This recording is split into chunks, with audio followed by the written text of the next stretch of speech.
मुअज़्ज़ज़ीन शहर, काबिल तकरीम बुज़ुर्गों, दोस्तों, नौजवान साथियों, रबीउल अव्वल की मुनासिबत से तंज़ीमुल अइम्मा कबीरवाला के ज़ेर एहतमाम सरदारपुर चौक कबीरवाला में और चौक रहमतुल लिल आलमीन कबीरवाला में जो सालाना हमारे तारीख़ी इज्तिमा इनेकाद पज़ीर होते हैं, वो यकीनन हम सब की मसलक के एतबार से, अपने नज़रिए के एतबार से ये हम सब की एक शान है। दुआ है अल्लाह क़यामत की सुबह तक हमारे इन इज्तिमाआत को कायम व दायम रखे। शख्सियात बहुत सारी इन प्रोग्रामों की ज़ीनत भी बनती रही, सरपरस्ती भी फरमाते रहे। मुझे याद है कि 1995 में बहुत अरसे के बाद हमने जो पहला प्रोग्राम चौक टाउन हॉल में किया 12 रबीउल अव्वल को, उसकी सरपरस्ती और मुकम्मल सरपरस्ती शेखुल हदीस हज़रत मौलाना मोहम्मद अनवर साहब रहमतुल्लाह अलैह फरमा रहे थे। और वो प्रोग्राम हमने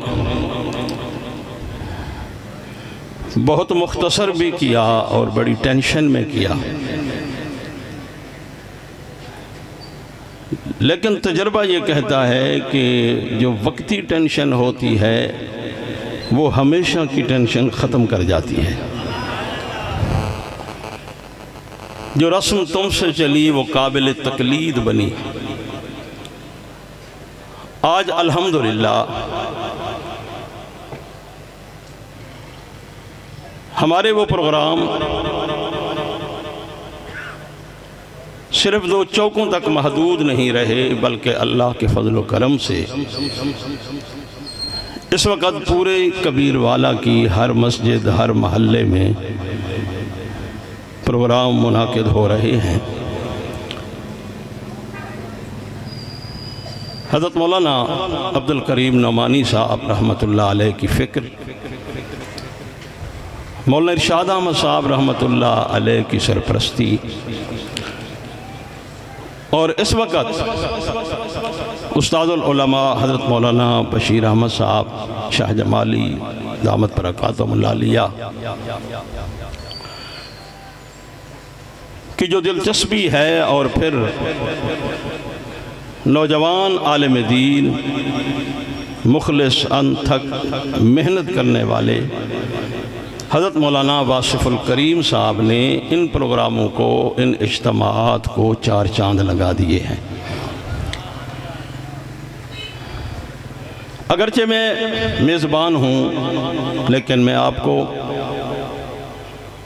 चौक के प्रोग्राम की दावत भी देना चाहता हूँ कि इंशाअल्लाह वो बहुत फ़कीदुल मिसाल प्रोग्राम होगा। आप अभी से तैयारी करें। इंशाअल्लाह साहिल समंदर पे जो आवाज़ गूंजती है वो इंशाअल्लाह 12 रबीउल अव्वल को कबीरवाला के चौक में गूंजेगी। आप तशरीफ़ लाएंगे या नहीं लाएंगे? यहाँ मेरे अकाबिर तशरीफ़ फरमा है, सभी मेरे सर का ताज हैं। मैं एक तालिब इल्म भी हूँ और एक कारकुन भी हूँ सभी का, और अल्लाह ताला का शुक्र अदा करता हूँ कि उसने मदह सहाबा के उन्वान से,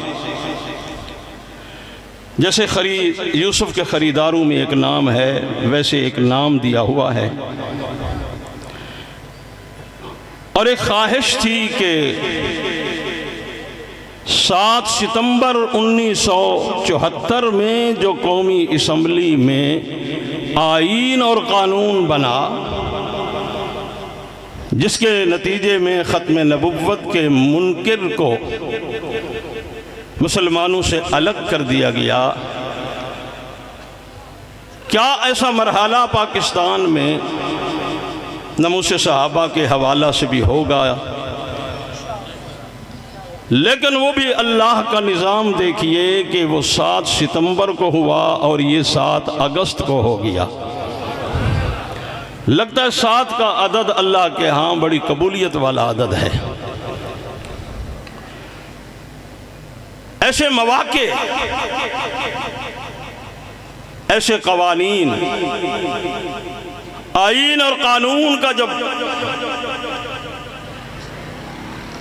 बोलबाला होता है तो उसी में बहुत सारी चीज़ें निखर कर सामने आ जाती हैं। ये कानून गुस्ताखों के लिए था, लेकिन पता नहीं कुछ लोगों ने क्यों शोर मचा दिया। ये तो गुस्ताखों के लिए था, लेकिन गुस्ताखी कोई भी कर सकता है। वहाँ न मसलक है, न मज़हब है, न शख्सियत है, कोई नाम नहीं है। गुस्ताखों के लिए कानून है। और इंशाअल्लाह पाकिस्तान में इतना कुर्बानी हो चुकी है, इतना लहू और खून बह चुका है कि आने वाले वक्तों में मैं और आप नहीं रोकेंगे। इंशाअल्लाह कानून गुस्ताखी को रोकता हुआ नजर आएगा इंशाअल्लाह। रबीउल अव्वल की मुनासिबत से मैं बहुत कुछ कह सकता हूँ, कहता रहता हूँ। बात अगर ज़िक्र रसूल की करूँ तो मुझे कुरान पैगाम दे रहा है कि ज़िक्र मुस्तफ़ा तो आदम की तख्लीक से भी पहले मौजूद है। आलम अरवाह में होने वाला वो अलस्तो का वादा, खुतबात हकीमुल इस्लाम में मौलाना कारी मोहम्मद तैयब रहमहुल्लाह ने जो लिखा है वो कमाल का जुमला है कि उस इज्तिमाए आम में खल्लाक के आलम ने जुमला तो सिर्फ एक ही इरशाद फरमाया, अलस्तो बिरब्बिकुम, लेकिन सन्नाटा तारी हो गया, खामोशी थी, कोई बोल नहीं पा रहा था। मरातब के एतबार से अगरचे रूहें अपने अपने मकाम पर मौजूद थी, लेकिन लबकुशाई की कोई जुर्रत नहीं कर पा रहा था। उसकी बहुत सारी तौजीहात उलमाए किराम ने बयान की हैं। कोई बड़ा सवाल करे, छोटे को जवाब आता भी हो तो नहीं देता। बास दफा सवाल ऐसा होता है कि समझ में नहीं आता इसका जवाब क्या है। अलस्तो बिरब्बिकुम, जब रब्बे जुल जलाल ने फरमाया क्या मैं तुम्हारा रब हूं या नहीं, सन्नाटा था, सकता था, खामोशी थी। रूहों के उस जहान में एक रूह सबसे बुलंद तरीन मकाम पे तशरीफ फरमा थी। उसने सकते को तोड़ा और कहा बला, हाँ आप ही हमारे रब हैं। ये मौलवी वाली बला नहीं, ये कुरान वाली है। बला, हाँ हाँ आप ही हमारे रब हैं। मैंने कुरान करीम से पूछा फिर क्या हुआ? कुरान ने कहा कालू। कुरान क्योंकि नोट कर रहा था, जैसे यहाँ हम बोल रहे हैं ये मूवी सब कुछ दिखा रही है और नोट कर रही है, अपने सीने में महफूज कर रही है। मैंने मौलाना इरशाद रहमहुल्लाह की एक तकरीर सुनी थी एक जगह पे, और आज तक वो मेरे जहन में पेवस्त है और मैं उस पर बहुत कुछ कहा करता हूँ, लेकिन यहाँ जुमला कह देता हूँ ताकि हजरत की रूह खुश हो जाए। कहा अल्लाह ने कुरान दुनिया बनाने से 10,000 साल पहले पढ़ा, फरिश्तों के सामने पढ़ा, फरिश्ते झूम उठे कितना अजीम होगा वो नबी जिसको ये कुरान दिया जाएगा, कितना खुश नसीब होगी वो उम्मत कि जिनके सीनों में इस कुरान को महफूज किया जाएगा। जब 10,000 साल पहले पढ़ा गया, न ज़मीन व आसमां थे, न हजर व शजर थे, कुछ भी नहीं था ना। फरिश्ते झूम रहे थे। कुरान करीम से पूछा तू कहाँ चला गया? कुरान ने कहा मैं कहीं नहीं गया, मैं लौहे महफूज में चला गया। क्या करता रहा? कहा जिस नबी के सीने पे उतरना था उसी का इंतज़ार करता रहा। इंतज़ार में खड़ा शख्स बहुत कुछ देखता है। मैं शब रोज़ के सफ़र करता हूँ और इंतज़ार करने वालों की कैफियत को देखता हूँ। हर गाड़ी पे नज़र, हर सवारी पे नज़र, हर शख्सियत पे नज़र, कहीं वो तो नहीं आ गए जिनका इंतज़ार है। मैं ये खतीबाना जुमला नहीं कह रहा, ये मेरे अकाबिर की सोच है। मिस्र के सदर हाउस में जब हाथ कट रहे थे ना, आपकी सुभान अल्लाह, सोलर सिस्टम पे है, इसमें महंगाई की आमेज़िश भी है, लेकिन सुभान अल्लाह से एक जन्नत में दरख्त भी लग जाता है। मुझे मानसरे में पता नहीं एक बुजुर्ग कह रहे थे, तबलीगी जमात वाले, ये भी कमाल के लोग होते हैं ना जी। उन्होंने कहा हाजी साहब कह रहे थे कि अल्लाह अगर अहले जन्नत को महल ना भी देना तो हर जन्नती को एक दरख्त जन्नत में दे दें, तो उस दरख्त के नीचे इतनी सहूलियात अल्लाह ने रखी है कि दुनिया के बादशाहों के महल में वो सहूलत नहीं जो जन्नत के दरख्तों के पत्तों के नीचे अल्लाह ने सहूलत रख दी है। अल्लाह करे महल भी मिल जाएं और चौकों चौराहों के जलसों में सुभान अल्लाह के बदले में दरख्त भी मिल जाएं। कुरान कहता मैं लौहे महफूज में चला गया, वहां से मैं देख रहा था और मैंने देखा ऐवान सदर में हाथ कटते चले जा रहे थे,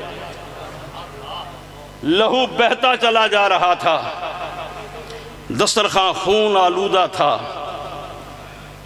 लेकिन कानून खामोश तमाशाई बना हुआ था। कानून हरकत में नहीं था, किसी के खिलाफ FIR के इंदराज का कोई आर्डर नहीं था। मैंने पूछा ऐसा क्या है?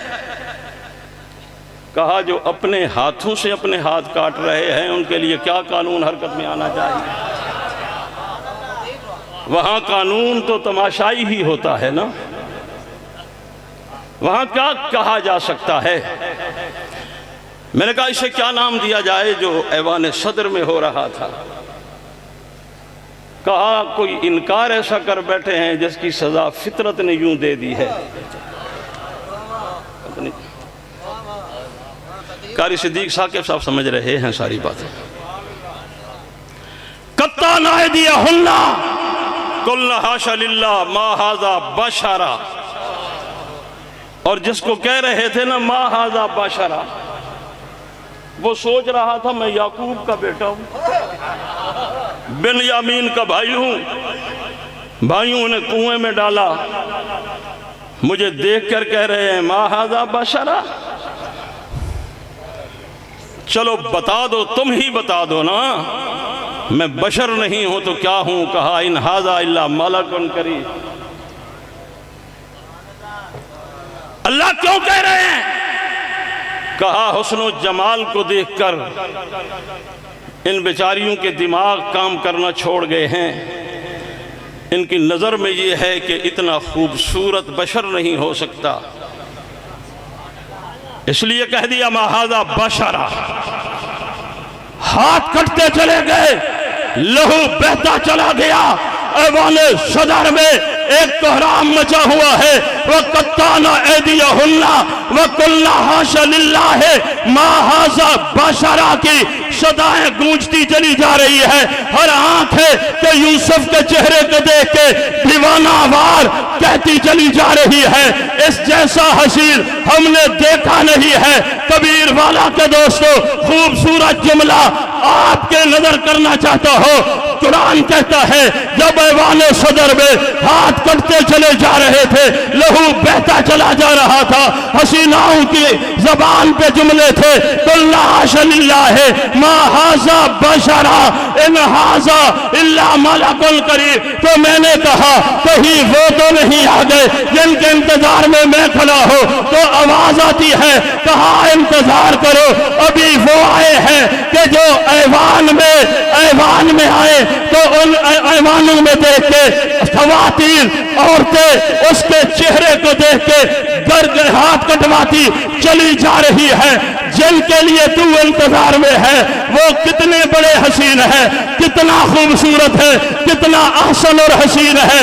कहा ऐवान नहीं मैदान होंगे, हाथ नहीं गर्दनें होंगे, औरतें नहीं मर्द होंगे कि देखते चले जाएंगे और गर्दनें कटाते चले जाएंगे। बात अगर जिक्र रसूल की है, बात अगर जिक्र रसूल की है तो वो जो बुलंदी पे रूह बैठी थी उसने कहा बला, फिर सभी ने कहा कालू बला। इस जुमले पे खालिक के कायनात ने ये नहीं देखा ये फिरौन की रूह है।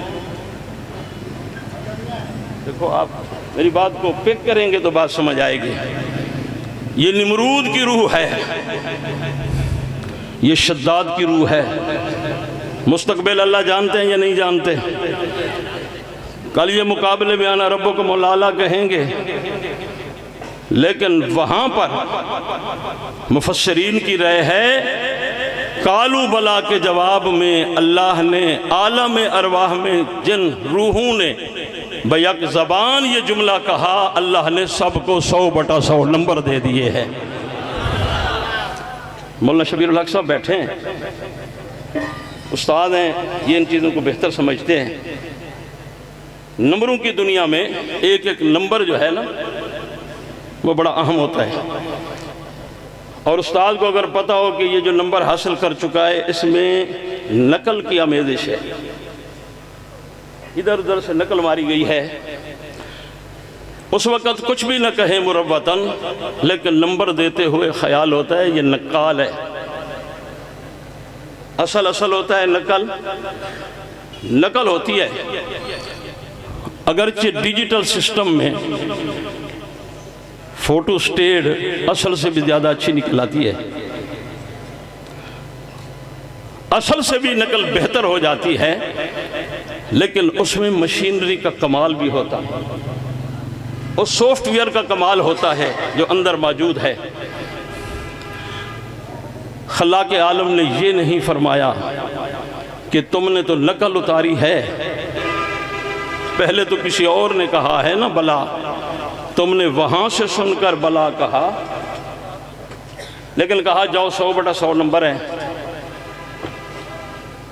किसी ने खूबसूरत बात लिखी कि सभी रूहों ने कहा अल्लाह हमें पता है हम नकाल हैं, लेकिन तेरी मेहरबानी है तूने 100/100 नंबर दे दिए। ज़रा ये तो बता जिसकी हमने नकल उतारी है वो हैं कौन? कहा यही तो मेरे कमली वाले मोहम्मद हैं, ये उन्हीं की रूह है। अब सुभान अल्लाह अगर एडवांस में कह दें तो मैं एक जुमला कहता हूँ। देखो ये एडवांस भी बड़ी अच्छी चीज़ होती है, काम आ जाती है, कंपनियां एडवांस देती है, सुभान अल्लाह भी एडवांस मौलवी कहलाते हैं। नकल उतारी, नकल पे 100/100 नंबर मिल गए। पूछा तारुफ, कहा यही मेरे महबूब हैं। इशारा तो तवज्जो, इशारा तो आलम अरवाह में दे दिया गया है कि कामयाबी कमली वाले मोहम्मद की नकल में ही है ना। अगर रूहें नकल करें उन्हें आलम अरवाह में 100/100 नंबर मिलते हैं। अगर यही रूह अबू बकर के जिस्म में आके नकल करे, अगर यही रूह नबी की मांगी हुई शख्सियत जनाबे उमर के जिस्म में आके नकल करे ना, उस्मान के जिस्म में कमली वाले मोहम्मद जैसे कर रहे हैं वैसे करते चले जाएं। अली के जिस्म में यही रूह जो कल वहां नक्काल थी, यहाँ उसने जिस्म को भी मोहम्मद के पीछे लगा दिया है, तो फिर क्या होता है? कहा दौरे मोहम्मदी में जो जिस्म मोहम्मद की नकल करता हुआ नजर आया है, अल्लाह ने एजाज दिया है कि इबादत का फैसला कबूलियत का अगरचे आखिरत में होगा, लेकिन जो नबी के पीछे खड़ा नबी जैसी नमाज पढ़ता चला जा रहा है, नबी जैसा तवाफ करता चला जा रहा है, उसको दुनिया में एजाज दे दिया गया है कि वो रुकू करता है, सजदा करता है, आवाज आती है यब्तगूना फज़लन मिनल्लाहि व रिज़वाना, ये मेरे लिए सब कुछ कर रहा है, मुझे राजी करना चाहता है। रब्बा ये तो राजी करना चाहता है, तू राजी हुआ या नहीं हुआ है? कुरान में जा बजा कह दिया गया है रज़ी अल्लाह अन्हु व रज़ू अन्हु, मैं नबी के सहाबा से राजी, वो मुझसे राजी हो गए हैं। जिनसे रब राजी उनसे सब राजी। शान सहाबा, अजमत सहाबा, शान अहले बैत, नारे तकबीर। बात जिक्र रसूल की हो तो आलम अरवाह में है, बात जिक्र रसूल की हो कोहे तूर पे पहुंचे और तौरात लेके आए, खोल के पढ़ा तो हैरान रह गए। जिसकी किताब है उसका नाम कम जगहों पे लिखा है, कमली वाले मोहम्मद का नाम कई जगहों पे लिखा हुआ है। कहने लगे रब्बा किताब मेरी, नाम किसी और का? कहा तुम कलीम हो वो हबीब हैं, तेरी शान तो कोहे तूर पे मुलाकात करता है, उनकी शान के वो अर्शे बरी पे मुलाकात करते हैं। नबी मेरे और आपके नबी आला तरीन नबी हैं, हर एतबार से हुजूर का जिक्र हर जगह है, लेकिन जिक्र रसूल करते हैं ईमान ताज़ा हो जाता है। जो कुछ नबी हमें देकर गए हैं उस पे अमल करते हैं तो जन्नत के दरवाजे खुल जाते हैं। और हम अमल भी वो करते हैं कि जिसका एक सबूत मौजूद है, एक तसलसल मौजूद है। हमारी नमाज, हत्ता कि हमारा मिसवाक। पूछा ना किसी ने रेवंड वालों से मिसवाक की फजीलत क्या है? कहा वैसे तो 70 फजीलतें हैं, लेकिन आखिरी फजीलत ये है कि जो इसको हर वुज़ू के बाद दांतों पे फेरता है, मरते वक़्त अल्लाह उसकी ज़बान पे कलमा जारी कर देते हैं। उसने कहा यार इतना बड़ा फ़ायदा, मैं समझा टूथपेस्ट से ही दांत साफ़ करना ठीक है। कहा वो दांत साफ़ होते हैं, यहाँ सुन्नत पे अमल हो रहा है। किसने बताया? तबलीगी जमात वालों ने। उन्हें किसने बताया? कहा हाजी अब्दुल वहाब साहब ने। उन्हें किसने बताया? कहा मौलाना ज़करिया ने। उन्हें किसने बताया? दारुल उलूम देवबंद वालों ने। उन्हें किसने बताया? बादशाह वलीउल्लाह तक पहुंची, बात इमाम अबू हनीफा तक पहुंची तो कहा और बताओ उनको किसने बताया? कहा उन्हें जाफर सादिक ने बताया है। फ़िक़्ह हनफी असल में बताई हुई बात इमाम जाफर की है। ये गलती और मुगालता है। इसे दो फ़िक़ों का तसादुम समझा जा रहा है। ये दो नजरियों का तसादुम है जी, ये फ़िक़ों का नहीं है। जबकि इमाम अबू हनीफा तो इमाम जाफ़र सादिक के शागिर्द हैं। कहा इमाम अबू हनीफ़ा को इमाम जाफ़र सादिक रहिमहुल्लाह ने बताया। उनको किसने बताया? कहा अनस इब्न मालिक ने बताया। मैंने कहा अनस इब्न मालिक को किसने बताया? कबीर वाला के दोस्तों, ये जुमला जहन में रखना। उस वक़्त फ़िज़ा सिमट आई, कायनात झूम उठी। कहा रेवंड की मस्जिद से लेकर इमाम जाफ़र सादिक रहिमहुल्लाह तक सभी सुनने वाले हैं। ये अनस इब्न मालिक सुनने वाला नहीं, इसने कमली वाले मोहम्मद को मिसवाक करते हुए देखा है। मैंने कहा जिसने देखा है ये कौन है? कहा यही तो सहाबी है। फी ज़माना मोहतरम, तेरे माशरे का वो फ़र्द बहुत अहम है जिसने 12 लाख रुपया लगा के हज किया और काबे का दीदार किया। तूने उसके हाथ चूमे और कहा दीदार काबे की वजह से तो हाजी बन गया है। मैंने काबतुल्लाह से पूछा तेरा दीदार ही बड़ी नेमत है, तेरा दीदार ही सबसे बड़ी इबादत है। काबतुल्लाह ने कहा फ़ी ज़माने ना। मैंने अपने उस्ताद मोहतरम को दौरा हदीस वाले साल देखा कि वो इख्तिताम बुखारी जिस वक़्त सबक का इख्तिताम करते तो कहते यार दुआ करो तनख्वाह थोड़ी है, अल्लाह ताला कोई सबब बना देवन, अल्लाह मैनू भी हज दी नेमत नसीब फरमा देवन। उस वक़्त हम सोचते थे बुखारी पढ़ा रहे हैं फिर भी ये बैतुल्लाह देखना चाहते हैं। तो पता चला बुखारी पढ़ाना और बात है, दीदार काबा और बात है। तो काबतुल्लाह के दरो दीवार भी झूम कर कहते हैं, कुरान पढ़ने वाले को कारी कहते हैं ना,